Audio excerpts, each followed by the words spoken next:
반갑습니다. 여러분의 꿈속에 들어가 함께 억지로 걷게 만드는 꿈을 걷는 자입니다. 있잖아요. 우리 다들 성공하고 싶어서 진짜 열심히 살잖아요. 그렇죠? 갓생이라는 말이 유행할 정도로 누구보다 일찍 일어나고 누구보다 늦게 잠들면서 내 안의 모든 걸 남김없이 쥐어짜내는 기분으로 하루하루를 보내죠. 특히 젊음이라는 무한할 것 같은 자산을 손에 쥐고 있을 때는 젊어서 고생은 사서도 한다는 말을 휘두르면서 건강을 담보처럼 맡겨두곤 하죠. 이 프로젝트만 끝나면 운동해야지. 이 시험만 합격하면 잠 좀 푹 자야지. 딱 10억만 벌면 그때는 쉬면서 건강 챙겨야지 라면서요. 미래의 나에게 모든 짐과 책임을 떠넘기는 아주 달콤하지만 비겁한 자기 기만이죠. 솔직히 저 역시 그 길 위에서 오랫동안 헤매면서 제 자신을 혹사시켰던 사람이고요. 그런데 오늘 우리가 그토록 당연하게 생각했던 바로 그 믿음, 즉 성공을 위한 건강을 희생하는 것이 사실은 가장 어리석고 가장 비효율적인 전략이라는, 어쩌면 듣기 불편할 수도 있는 진실에 대해 한번 이야기 나눠볼까 해요. 당신이 아무리 애를 써도 성공이 손에 잡히지 않고 겨우 무언가 이루어내도 늘 허무하고 불안했다면 그 이유가 어쩌면 당신의 노력이 부족해서가 아니라 그 모든 노력을 담아내는 당신의 그릇 자체가 이미 금이 가 있었기 때문일지도 모른다는 거죠. 오늘 그 깨진 항아리 법칙 속으로 함께 아주 깊이 걸어 들어가 보겠습니다. 첫 번째, 깨진 항아리의 비유. 우리 이런 이야기도 한번 해볼까요? 우리한테 태어날 때부터 아주 귀하고 단단한 항아리가 하나씩 주어졌다고 쳐보자고요. 그 항아리에 성공이라는 맑고 깨끗한 물을 가득 채우는 게 우리 인생의 중요한 목표 중 하나겠죠. 그래서 우리는 하루라는 시간을 꼬박 바쳐서 성공의 물을 길어 옵니다. 잠을 줄여가며 스트레스를 견뎌가며 때로는 밥 먹는 시간까지 아껴가면서 그렇게 얻은 귀한 땀방울들을 조심스럽게 항아리에 붓는 거죠. 한 방울 한 방울이 내 땀과 눈물이고 내 청춘의 시간이 응축된 결정체입니다. 그런데 정말 이상한 일이 벌어지는 거예요. 분명 어제는 항아리에 절반쯤의 물이 차오른 것 같았는데 오늘 아침에 와서 보니 바닥이 훤히 보이는 거죠. 밤새 내가 부은 그 모든 성공의 물은 대체 어디로 사라진 걸까요? 발밑을 보니까 그냥 축축하게 젖어 있기만 하고, 진짜 허무하지 않나요? 내 모든 노력이 그냥 땅바닥으로 스며들어 사라진 기분, 배신감마저 들죠. 근데 바로 이게 우리가 애써 외면했던 건강이라는 항아리에 실금이 가 있었기 때문이죠. 처음에는 정말 눈에 보이지도 않는 아주 작은 금이었을 겁니다.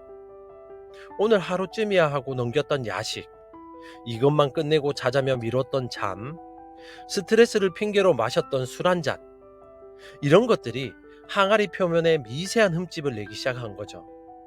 우리는 대수롭지 않게 생각했습니다. 성공하려면 이 정도는 감수해야지라면서요. 그런데 그 작은 실금들은 우리가 몸을 돌보지 않는 동안 스트레스라는 압력을 받아 점점 더 커지고 넓어져서 결국 밑바닥에 우리가 모르는 구멍을 뻥 하고 뚫어버린 겁니다. 과학자들은 이런 상태를 알로스태틱 부하라는 개념으로 설명해요. 말이 좀 어렵죠. 근데 쉽게 말하면 만성적인 스트레스 때문에 우리 몸의 균형 시스템이 고장나서 몸 여기저기에 누적되는 마모와 손상을 의미하거든요. 심장이 더 빨리 뛰고 혈압이 오르고 소화가 안 되고 면역력이 떨어지는 이 모든 것들이 바로 항아리에 금이 가는 소리인 셈이죠. 우리는 그저 더 많은 물을 더 빨리 붓는 데에만 정신이 팔려서 정작 그 물을 담아야 할 가장 중요한 그릇이 내부에서부터 썩어 문드러지고 있다는 사실을 까맣게 잊고 있었던 겁니다. 성공하려고 건강을 희생하는 게 아니라 사실은 성공을 불가능하게 만드는 조건을 우리 스스로 만들고 있었던 거죠. 밑 빠진 독에 물 붓기. 딱 그 짝이죠. 두 번째는 성공 후 번아웃이라는 필연적 결과. 이렇게 금이 간 항아리에 계속 물을 붓는 게 현실에선 어떤 모습으로 나타나는지 조금 더 깊게 들여다볼까요? 바로 성공 후 번아웃이거든요. 이걸 심리학자들이 좀 어려운 말로 도착의 오류라고 부르더라고요. 그런데 이거 말이 어려워서 그렇지 딱 우리 얘기예요. 이번 프로젝트만 성공하면 진짜 행복할 거야. 이 시험만 붙으면 내 인생은 탄탄대로일 거야. 내 집만 마련하면 더 이상 아무 걱정 없을 거야. 이런 식으로 행복의 미래의 어느 한 지점에 저당을 잡아두는 거. 우리 진짜 많이 그러잖아요. 그래서 그 목표 지점까지 가려고 건강이라는 항아리가 금이 가는 줄도 모르고 그냥 막 모든 걸 쏟아붓죠. 그리고 마침내 거기에 도착했어요. 잠깐은 정말 기쁘겠죠. 샴페인도 터뜨리고 주변 사람들의 축하도 받고요. 근데 그 기쁨이 이상할 만큼 짧아요. 그리고 그 뒤에 거대한 허무함이랑 탈진 상태가 파도처럼 밀려오는 겁니다. 목표는 이뤘는데 정작 그걸 누릴 나 자신이 완전히 방전되어 버린 것이죠. 이게 왜 그런지 아세요? 우리 뇌의 작동 방식 때문이거든요. 우리 뇌의 보상 회로를 관장하는 도파민이라는 신경 전달 물질은 목표를 달성했을 때보다 목표를 추구하는 과정에서 훨씬 더 활발하게 분비되거든요. 즉, 우리 뇌는 저 멀리 있는 먹이를 향해 달려갈 때 가장 큰 쾌감을 느끼도록 설계된 일종의 사냥꾼의 뇌인 셈이죠. 그런데 막상 사냥에 성공하고 나면 도파민 분비는 뚝 끊기고 뇌는 새로운 사냥감을 찾아 또다시 불안과 결핍을 느끼기 시작합니다. 이것을 쾌락 적응이라고 하는데 되게 무서운 말이거든요. 인간은 좋은 거에 너무 금방 익숙해진다는 거죠. 복권에 당첨된 사람들이 1년만 지나면 행복 수준이 예전이랑 똑같아진다는 수많은 연구 결과가 바로 이 때문입니다. 심지어 올림픽에서 평생이 꿈이었던 금메달을 딴 선수들 중 상당수가 대회가 끝난 뒤 극심한 우울증을 겪는다고 합니다. 모든 걸 쏟아부어 목표 지점에 도착했는데 막상 와보니 아무것도 없더라는 허무함 때문이죠. 결국 건강을 담보로 한 성공이라는 건 도착하자마자 모든 게 끝나버리는 너무나도 허무한 결말을 맞이하게 되는 겁니다. 성공이라는 물을 항아리에 겨우 채웠는데 그 물을 마실 힘도 그 물을 새로운 씨앗으로 키울 생각도 하지 못하게 되는 거죠. 그냥 텅 빈 항아리 옆에 지쳐 쓰러져 버리는 겁니다. 세 번째, 진짜 선수들은 몸부터 만듭니다. 근데 진짜 웃긴 건 우리가 막 대단하다고 생각하는 사람들 있잖아요. 오랫동안 성공을 유지하고 계속해서 성장하는 사람들. 그 사람들은 우리랑 완전 반대로 행동한다는 거예요. 그 사람들은 물을 붓기 전에 자기 항아리부터 살핀다니까요. 그들은 건강관리를 성공의 여정에서 어쩔 수 없이 발생하는 비용이나 시간 낭비로 생각하지 않습니다. 오히려 자신의 모든 것을 걸고 실행해야 하는 가장 수익률이 높은 핵심 투자라고 생각하는 겁니다. 농구 황제 르브론 제임스는 매년 자기 몸에 150만 달러, 약 우리 돈으로 20억 원 이상을 투자하는 것으로 유명하죠. 최고 수준의 트레이너, 영양사, 요리사를 고용하고 최첨단 회복 장비를 사용하죠. 그가 단순히 농구를 잘해서 돈이 많기 때문에 그렇게 하는 걸까요? 아니요. 순서가 반대예요. 그렇게 자기 몸에 철저하게 투자하기 때문에 40살에 가까운 나이에도 전성기 기량을 유지할 수 있는 겁니다. 그에게 몸은 그냥 몸이 아니라 자신의 모든 가치를 창출해내는 가장 중요한 자산인 셈이죠. 허핑턴 포스트의 창립자 아리아나 허핑턴의 이야기는 더 극적입니다. 그녀는 성공을 위해 잠자는 시간까지 줄여가며 일하다가 결국 과로로 쓰러져 광대뼈가 부러지는 큰 부상을 입었어요. 그 사건을 계기로 그녀는 잠과 휴식의 중요성을 깨닫고 수면 혁명을 외치는 세계적인 건강 멘토가 되었죠. 그녀는 말해요. 성공과 번아웃 사이에 선택해야 한다면 그건 잘못된 선택지다. 진정한 성공은 번아웃의 반대편에 있다고요. 이 사람들은 시간이 많아서 건강을 챙기는 게 아니에요. 오히려 그 누구보다 시간이 없기 때문에 자신의 시간을 최고의 효율로 쓰기 위해서 건강부터 챙기는 거예요. 왜냐하면 건강한 신체는 감정 조절 능력과 직결되거든요. 피곤하고 스트레스에 찌든 뇌는 감정을 담당하는 편도체가 날뛰고, 이성적인 판단을 하는 전두엽은 기능이 마비되죠. 그래서 작은 일에도 쉽게 화를 내고 불안해하며 잘못된 결정을 내리게 되죠. 반면 잘 자고 잘 먹은 건강한 뇌는 스트레스 상황에서도 평정심을 유지하며 최적의 해결책을 찾아냅니다.